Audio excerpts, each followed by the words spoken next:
Assalamualaikum warahmatullahi wabarakatuh. Bismillahirrahmanirrahim. Alhamdulillahirabbil alamin. Wa bihi nasta'in wa ala umuri dunya waddin. Wassalatu wassalamu ala asyrafil anbiya'i wal mursalin sayyidina wa maulana Muhammadin wa ala alihi wa sahbihi ajmain. Baik,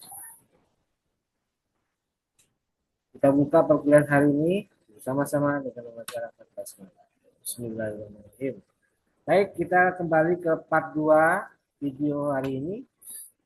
Sekarang kita memasuki materi yang ketiga, yaitu tentang wali matul arus. Dan perlu diketahui nanti di bagian akhir akan ada pengumuman tugas tugas 2.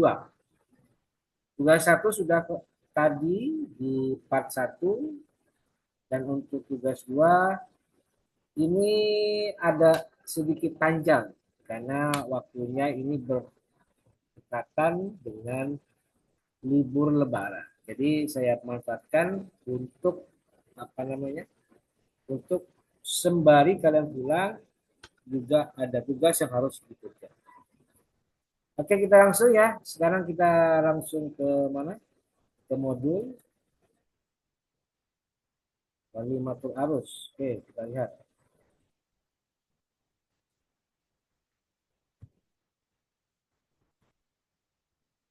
Ini dia.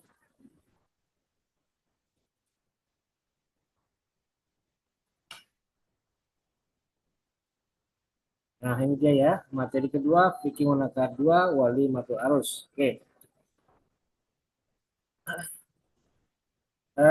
Bahan kajiannya itu ada 3, pengertian Walimatul Arus, kedua hukum Walimatul Arus, dan yang ketiga tradisi Walimatul Arus di Indonesia. Langsung pengertiannya. Pengertian Walimatul Arus secara bahasa bermakna al-jam'u, artinya berkumpul.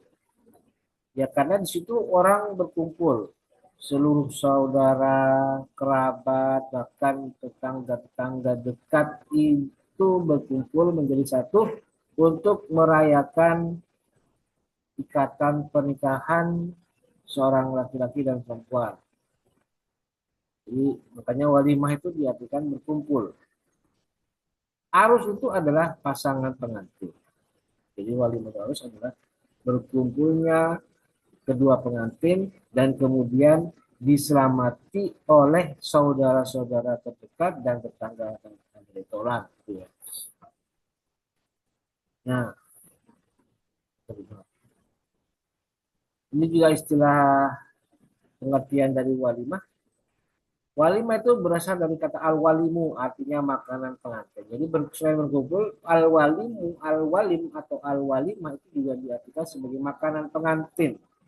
Artinya, al-walimah itu adalah makanan yang disediakan khusus dalam acara pesta perkawinan dan bisa juga diartikan sebagai makanan untuk tamu undangan atau lainnya. Makanan juga. Nah, bagaimana hukum walimah? Di sini disebutkan bahwa jumhur ulama sepakat bahwa mengadakan walimah itu hukumnya sunnah muakkad, sunnah yang sangat dianjurkan. Dasarnya adalah hadis Nabi Muhammad SAW, riwayat Bukhari Muslim. Ma'aulama Rasulullah SAW ala syai'in min nisaihi ma'aulama ala Zainabah aulama bisyatin. Rasulullah itu kata Anas itu mengadakan walimah pernikahan dengan dengan memotong seekor kambing untuk istri-istrinya dan juga untuk anaknya Zainab. Karena kami pernah melakukan, maka dipandang walimah itu tergolong sunnah muakkad. Lalu bagaimana hukum yang lain? Hukum menghadiri walimah. Menghadiri walimah itu bagaimana? Kalau tadi kan mengadakan walimah. Nah, sekarang kebalikannya. Menghadiri gimana kalau diundang? Nah, hukum menghadiri walimah itu wajib. Nah, wajib ya. Berarti kalau ditinggalkan berdosa. Dasarnya hadis Nabi Muhammad SAW dari Abu Hurairah, "Man taraka da'wata faqad asallaha wa rasulahu."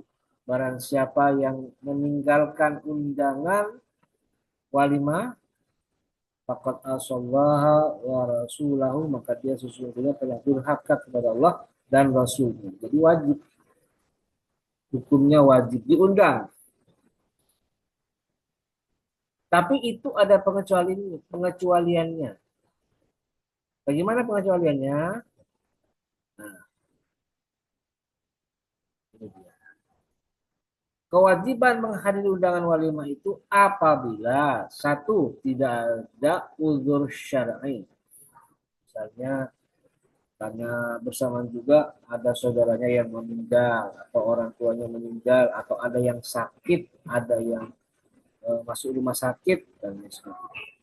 Kalau itu bersamaan dengan kejadian-kejadian itu, maka tidak wajib datang ke undangan walimah. Yang kedua, tidak ada kemungkaran.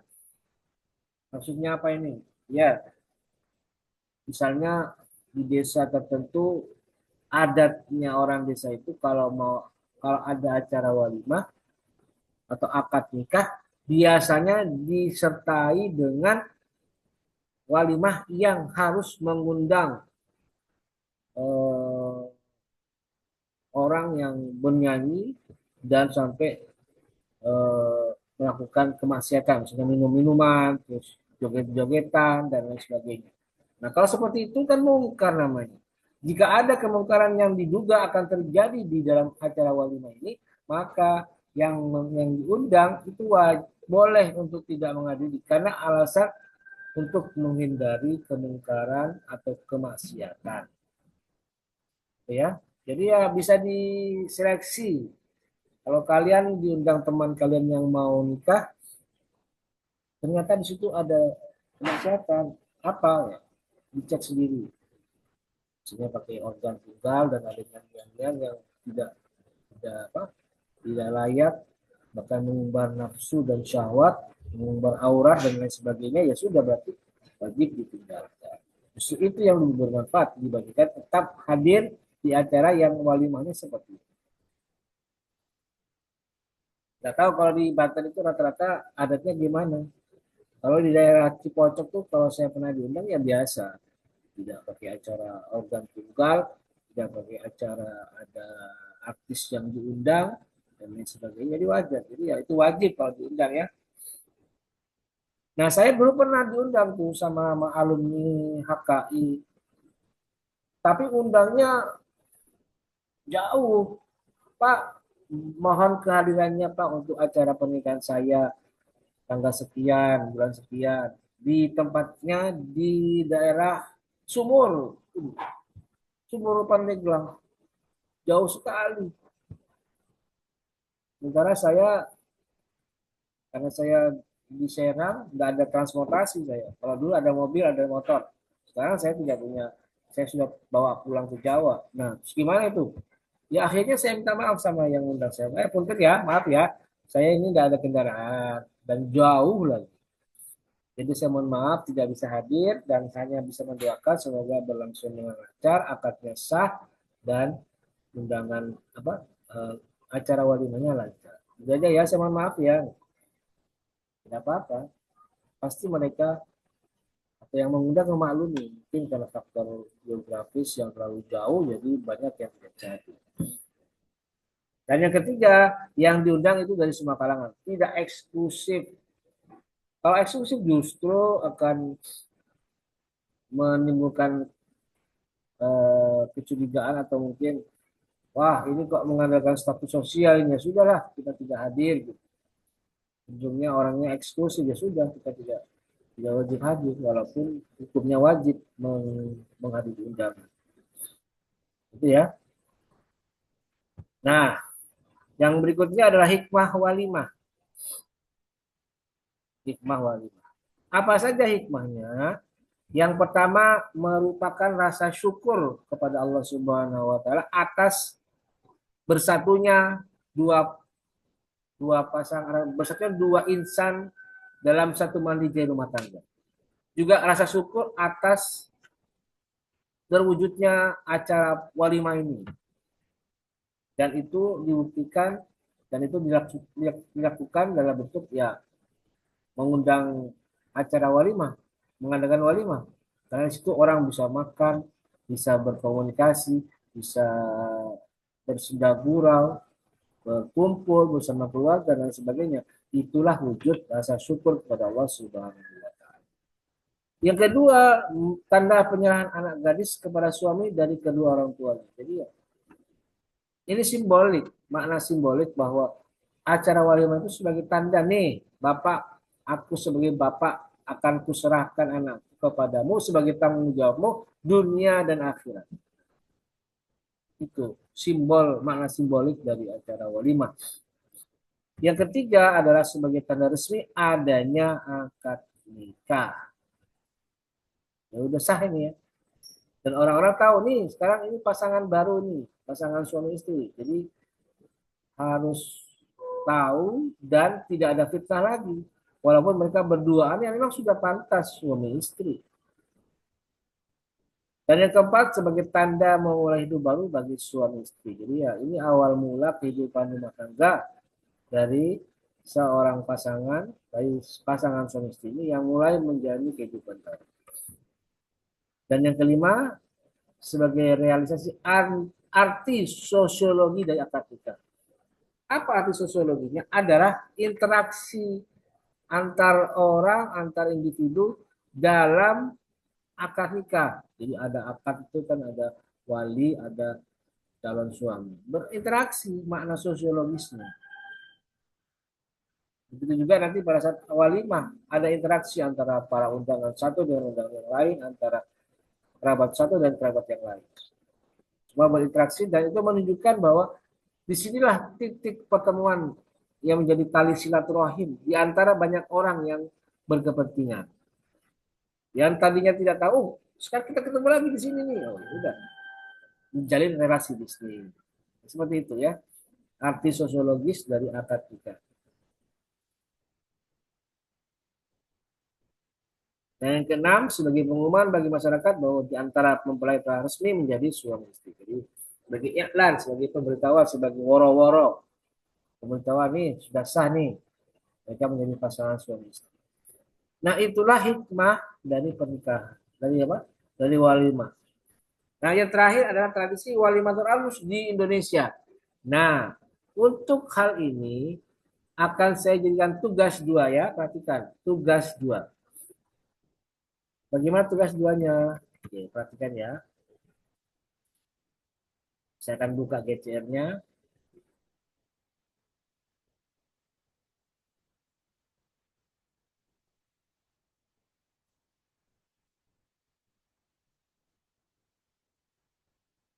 Nah, ini dia ya. Oke, kita share GCR.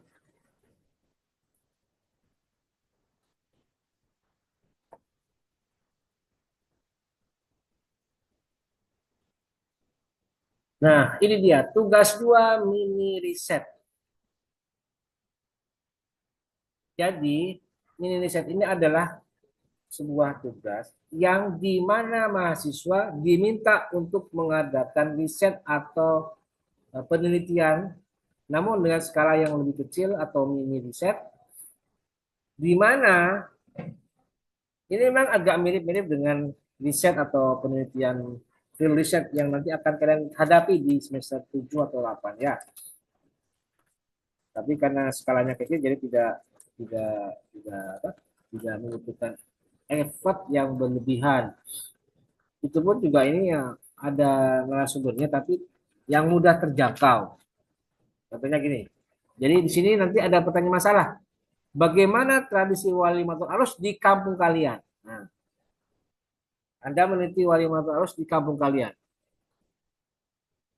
Narasumbernya satu. Ini bisa salah satu atau mungkin bisa semuanya.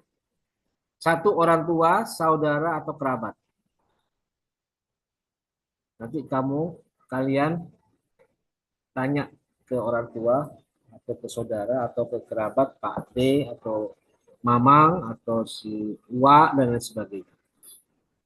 Kemudian yang kedua tokoh agama atau tokoh masyarakat. Nah itu Abah Yai, Abuya,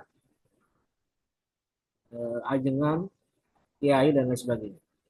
Dan yang ketiga ini pelaku wali matul arus jika ada. Jadi kalau misalnya orang tua lagi nggak punya hajat gitu ya, maka Anda tetap memilih orang tua sebagai narasumber. Terus yang kedua, cari orang yang sudah pernah baru saja ini mengadakan wali matul arus. Silakan tanyakan di situ. Jadi narasumbernya tiga atau kurang dari tiga. Catatannya, uraikan dalam bentuk laporan mini riset. Jadi kalian riset, baru kemudian dituangkan di dalam laporan. Yang kedua, bagi yang berasal dari daerah yang jauh dari akses transportasi dan komunikasi, seperti luar Banten, misalnya yang dari Padang, yang dari mana?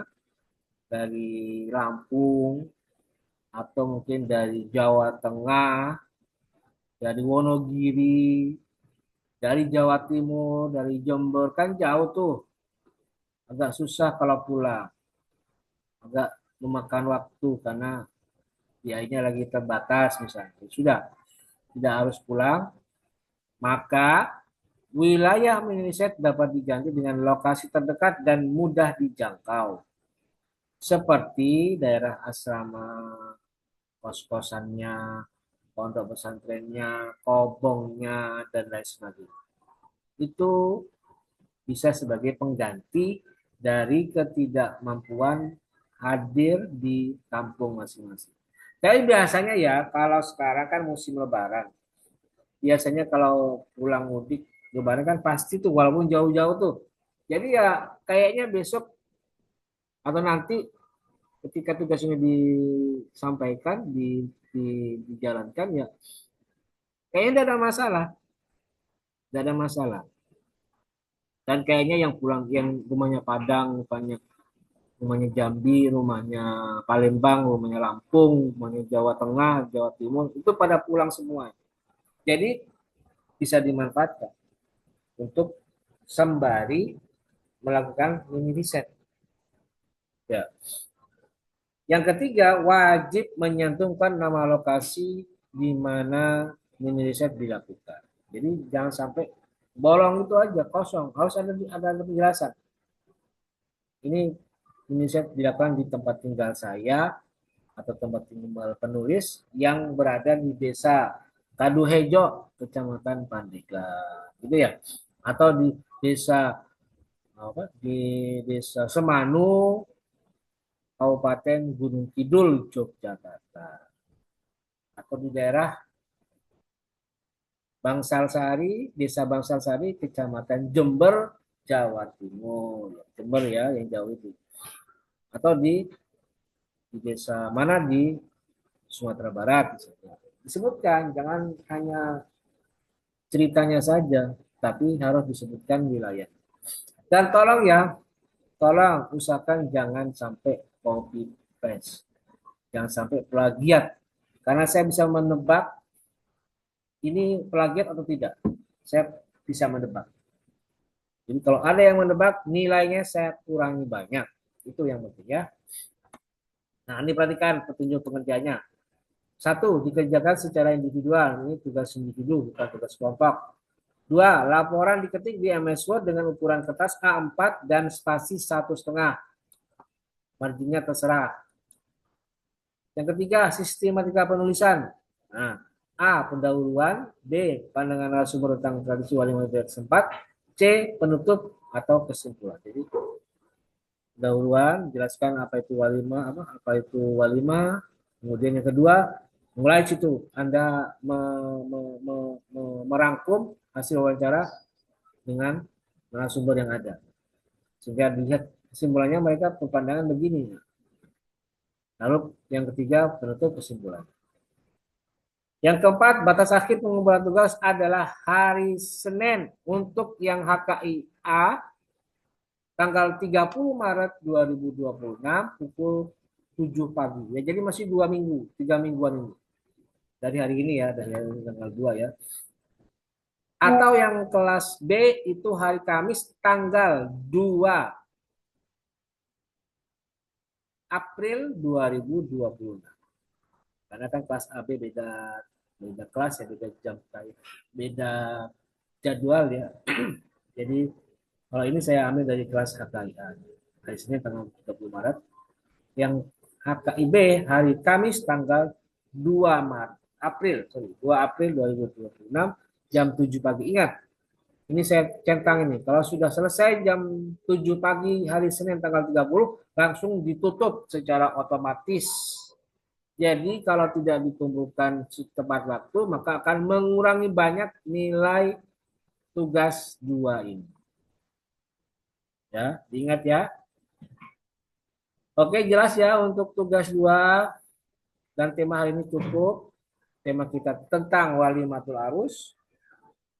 Silakan dipersiapkan untuk mengerjakan tugas apa tadi? Mini riset. Karena waktunya masih panjang.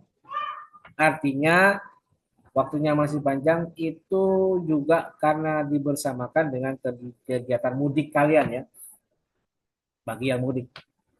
Yang tidak mudik ada solusinya. Bisa mengganti di tempat lain yang mudah dijangkau. Tapi biasanya sih pada mudik semua ini. Ada nggak di HKI A dan B yang nggak mudik tahun ini? Kalau ada ya saya kasih solusi seperti tadi. Ya, baik saya kira itu untuk materi kedua hari ini yaitu tentang walimatul arus. Terima kasih. Sampai bertemu di pertemuan berikutnya. Dan saya akhiri, kita tutup bersama-sama dengan membaca lafaz hamdalah. Alhamdulillahirabbil alamin. Terima kasih. Wallahu muwaffiq ila aqwamit thoriq. Assalamualaikum warahmatullahi wabarakatuh.